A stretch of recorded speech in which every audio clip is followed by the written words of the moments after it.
আসসালামু আলাইকুম রহমতুল্লাহি ওয়া বারাকাতুহু। ভূমি অপরাধ আইন 2023 সংস্কারের দ্বারা 4 বলা হয়েছে ভূমি প্রতারণা সংক্রান্ত অপরাধ ও দণ্ড।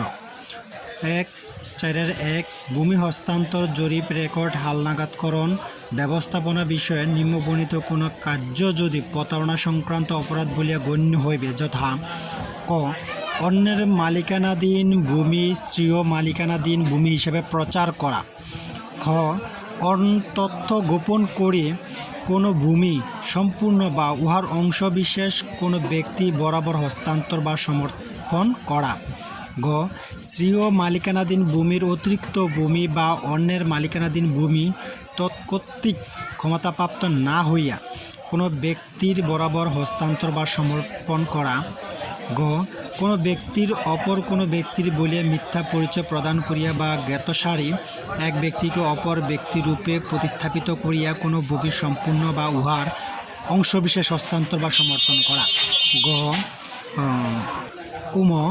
মিথ্যা বিবরণ সম্বলিত কোনো দলিল স্বাক্ষর বা সম্পাদন করা, চ কর্তৃপক্ষের নিকট মিথ্যা বা অসত্য তথ্য প্রদান করা, এবং ছ এ আইনের উদ্দেশ্য পূরণকল্পে বিধি দ্বারা নির্ধারিত অন্য কোনো কার্য সম্পাদন।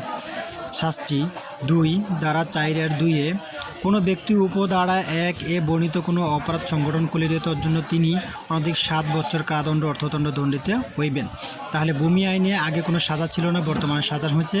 আপনারা কেউ যদি এগুলো বুঝতে সমস্যা হয় অবশ্যই মেসেজ করবেন, কমেন্ট করবেন, আপনাদেরকে বুঝিয়ে দেওয়া হবে।